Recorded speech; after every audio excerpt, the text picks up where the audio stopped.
So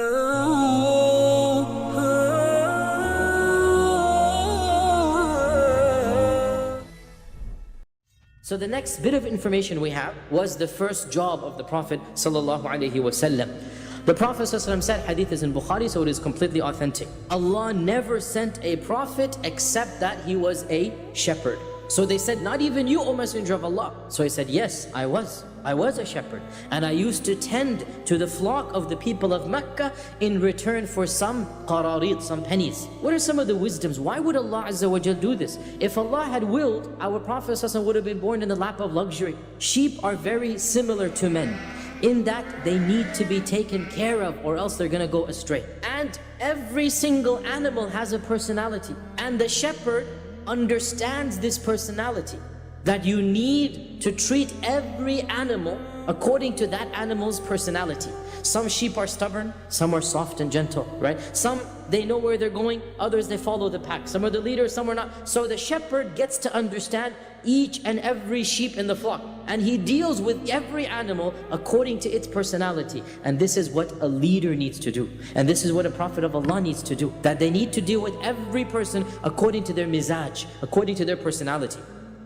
In another few years, even a more famous incident occurred, and this is called the Hilf al-Fudul or the Hilf al-Mutayyabin, the treaty or the pact of Fudul, also called the treaty of Mutayyabin. And at this stage, the Prophet ﷺ is probably in his early 20s. What happened was, a person from the tribe of Zubayd, and Zubayd is a tribe in Yemen. And so the Yemenites, when you're in Mecca, the people did not consider this tribe to be as elite. They are a low-class tribe, and they're very far away. So when you're far away, what this means is you don't have people willing to fight for you, right? So what happens? This person from the tribe of Zubayd sold an item before Hajj. He's come as a merchant. He's brought his leather, he's brought his good. That's how you get your money. And he sold a number of items to Al-As ibn Wa'il, the father of Amr ibn al-As. And Al-As ibn al-Wa'il, he is a chieftain, he's a politician, he's a career statesman in the Quraysh, and he's a rich businessman. He sold it to him before Hajj. And Al-As said, I'll give you the money after Hajj before you go back to Yemen. Come to me after and I'll give it to you. So he goes, okay, fine. I can wait that long. I don't need it now. I need it back in Yemen. So he performs the Hajj, and then he says, I need my money. Al-As says, come back tomorrow. So he comes back tomorrow. Al-As says, come back tomorrow again. Comes back tomorrow. And then he continues doing this until he realizes that he's not going to get his money back. And so this person goes to the other sub-tribes. And everyone makes an excuse. Why? Because Al-As ibn Wa'il is a politician. He is rich. He is a leader. And therefore, feeling completely trapped and not having any other outlet, he decided to make this a public issue. What did they do in those days? They would write poems. And so, one day, when everybody is in front of the Kaaba, which is basically everybody would gather around Asr time, all the people of Mecca would now come and they would say this is a social place as well. He now comes and he says out loud his poem that he has compiled. So he says, Ya ala Fihrin, O tribe of Fihr, O Quraysh, لِمَظْلُومٍ بِطَاعَتَهُ, I am a one who has been unjustly treated because of my merchandise. بِبَطْنِ مَكَّةَ, I am in the valley of Makkah. نَاءِ الدَّارِ وَالنَّفَرِ, far away from my home and far away from people to protect me. وَمُحْرِمٌ, I'm still in my ihram. أَشْعَث, my hair is not been combed because he's in ihram.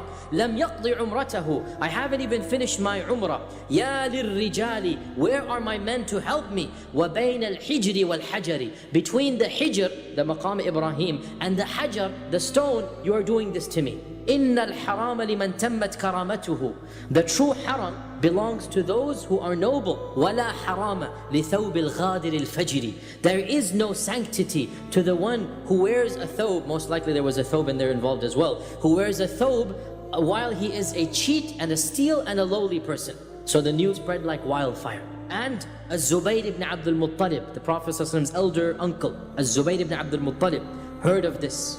And he said, we have to do something about this. This is not going to go on anymore. And he convened a gathering of all of the senior members of the Quraysh in the house of somebody whose name you should memorize. He comes up in Sirah over and over again, Abdullah ibn Jud'an. And here is where they agreed to a pact, a treaty. They would side with the oppressed against the oppressor, regardless of which tribe the oppressor belonged to. And they said, even if the one who is shown injustice is from a faraway tribe and the oppressor is from a Quraysh sub-tribe, we will side with the one who has been oppressed and we will get his full right from the oppressor. And they all went in front of the Kaaba and they publicly announced this, and they signed their names on a document. Now, there is no document, there is no signature. What do you do in those days?